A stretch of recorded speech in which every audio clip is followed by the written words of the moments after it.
Hey guys, Mohit this side from I Am Possible by Mohit Sidana YouTube channel and welcome to our series सफलता क्यों कैसे कब। So guys, let's start. Lesson number 3 Success how। सफलता कैसे। हम सभी चाहते हैं कि हम सक्सेसफुल हो जाएं। सक्सेसफुल होने के लिए कोई मैथमेटिकल टूल या मंत्र नहीं है। जब आदमी अपनी सारी एबिलिटीज़ और क्वालिटीज़ को सही डायरेक्शन देता है तो वो सक्सेसफुल हो जाता है। इस रास्ते पर चलते हुए आदमी को सिर्फ यही नहीं देखना कि उसे आगे बढ़ते रहना है, पर उसे अपनी ज़िंदगी में आने वाले फेलियर्स से लड़ना भी सीखना है, क्योंकि बहुत सारे फेलियर्स मिलकर ही हमारी सक्सेस की फाउंडेशन बनते हैं। हम अक्सर देखते हैं कि दो आदमी बिजनेस स्टार्ट करते हैं और एक आदमी बहुत सक्सेसफुल हो जाता है और एक अपना सारा पैसा बर्बाद कर देता है। आपने देखा होगा कि एक प्राइवेट डॉक्टर के पास तो बहुत भीड़ लगी हुई है और दूसरा प्राइवेट डॉक्टर खाली बैठा है। एक स्वीट शॉप पर तो बहुत रश है और एक स्वीट शॉप खाली पड़ी है। अब यार मन में ख्याल आता है कि ऐसा क्यों हुआ। तो इसके लिए सबसे पहले हमेशा सेल्फ एग्जामिनेशन करनी होगी, यानी कि खुद को पहचानना होगा।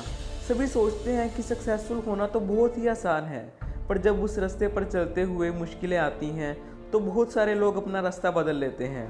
ये जानने के लिए कि सक्सेस कैसे मिलेगी, आपको इन पॉइंट्स को फॉलो करना होगा।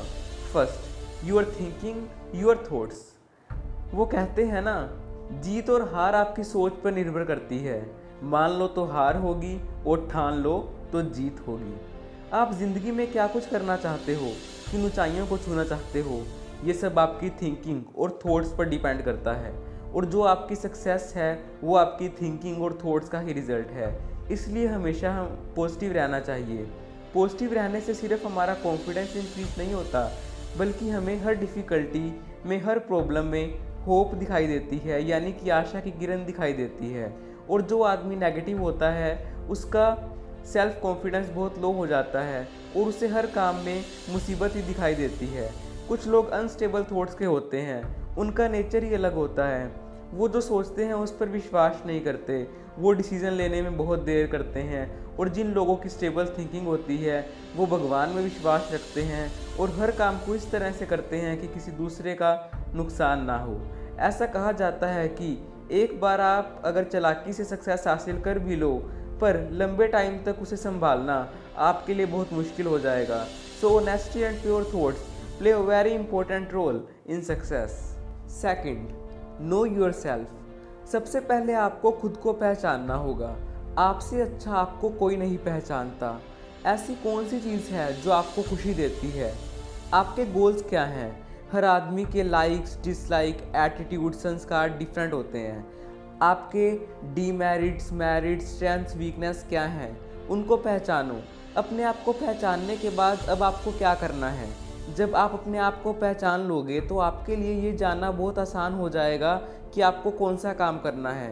कुछ लोग अपने फ्रेंड्स को देखकर उनके जैसा काम ही करने लग जाते हैं, पर अगर आप अपनी पसंद का काम नहीं करोगे तो आप फेल हो जाओगे। लाइफ में सक्सेस अपने पसंद के काम में ही पॉसिबल है। इस बात को बहुत अच्छी तरह से समझ लेना चाहिए।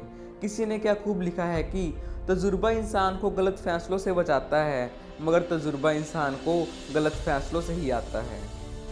Third point, prepare yourself. अपने आप को पहचानने के बाद अब आपको वो काम करना शुरू कर देना है जिसमें आपका इंटरेस्ट है। और आपको ये याद रखना है कि सक्सेस कोई टाइम बाउंड पीरियड नहीं है कि आपको एक दिन में, एक महीने में या एक साल में सक्सेस मिल जाएगी। सबसे बड़ी ज़रूरत ये है कि आदमी को खुद को इस चीज़ के लिए तैयार करना होगा और आपको खुद को मेंटली प्रिपेयर करना है और उसके बाद उसकी प्री रिक्वायरमेंट्स देखनी है। फॉर एग्जांपल, अगर आपको एडमिनिस्ट्रेटिव सर्विसेज में जाना है तो आपको पता होना चाहिए कि आपको कितने सब्जेक्ट्स लगेंगे, कितने पेपर होंगे, एग्ज़ाम कब होंगे, और अगर आपका कोई सब्जेक्ट वीक है तो उस सब्जेक्ट से कैसे डील करना है ये आपको आना चाहिए। सिमिलरली, अगर आप कोई बिज़नेस कर रहे हैं तो आपको देखना होगा कि उस बिज़नेस में कितने लोग इन्वॉल्व हैं, कितना प्रॉफिट हो सकता है, अगर नुकसान हुआ तो कितना नुकसान हो सकता है, मार्केटिंग स्ट्रेटजी क्या होगी। ये सोचो कि क्या प्रॉब्लम आ सकती है और उस प्रॉब्लम को सोल्व करने का ट्राई करो। Fourth point, set goals. Life में प्रॉब्लम ये नहीं है कि आप गोल तक नहीं पहुंच पाए, प्रॉब्लम तो ये है कि आपके पास कोई गोल था ही नहीं। आपका गोल आपके इंटरेस्ट के अकॉर्डिंग होना चाहिए। बिना गोल की ज़िंदगी एक बोट की तरह है, एक नाव की तरह है जिसको चलाने वाला कोई नहीं है। बस वो हवा के झोंकों से इधर उधर जा रही है। आप बड़े गोल तक पहुंचने के लिए छोटे छोटे गोल सेट कर सकते हो। तब जब आप छोटे गोल को पूरा करोगे तो आपको पॉजिटिविटी मिलेगी, जिससे आप अपने बड़े गोल तक पहुंच पाओगे। गोल सेट करने का सबसे बड़ा फ़ायदा ये है कि आपको अपना पर्पस पता चल जाएगा। अब आप अपना टाइम दूसरे कामों में वेस्ट नहीं करोगे। वो लोग जिनका गोल क्लियर होता है वो बहुत कम टाइम में दूसरे लोग जितना सोच भी नहीं सकते उससे कहीं गुना ज़्यादा सक्सेस हासिल कर लेते हैं। किसी ने क्या खूब लिखा है, अकेला बैठ कर ना देख हाथों की लकीर अपनी, अकेला बैठ कर ना देख हाथों की लकीर अपनी, उठ बांध कमर और लिख दे खुद तकदीर अपनी। Fifth point, set a time limit. अब जो आपने गोल डिसाइड किया है उसकी टाइम लिमिट सेट कर लो। ऐसे बहुत से लोग हैं जो अपनी लाइफ में मिलियनर बनना चाहते थे, IAS बनना चाहते थे, पर टाइम लिमिट सेट ना करने के कारण वो अपने गोल को पूरा नहीं कर पाए। अब ये आपके लिए एक चैलेंज की तरह है कि आपको इतने टाइम में अपने ये वाले गोल को अचीव करना है। तो फ्रेंड्स, मुझे उम्मीद है कि आपको समझ आ गया होगा कि आपको सक्सेस कैसे हासिल करनी है। तो फ्रेंड्स, अगर ये वीडियो अच्छी लगी हो तो लाइक बटन को प्रेस ज़रूर कर दीजिएगा और इस वीडियो को शेयर कीजिए अपने फ्रेंड्स के साथ, अपने रिलेटिव्स के साथ, और कमेंट्स में बताइए कि आपको ये वीडियो कैसी लगी। और इस चैनल को अभी तक सब्सक्राइब नहीं किया तो प्लीज़ इस चैनल को सब्सक्राइब करके बेल आइकन को भी प्रेस कर दीजिए ताकि ऐसी नई वीडियोज़ आप तक पहुँचती रहें। थैंक यू फ्रेंड्स, मिलते हैं लेसन नंबर 4 में।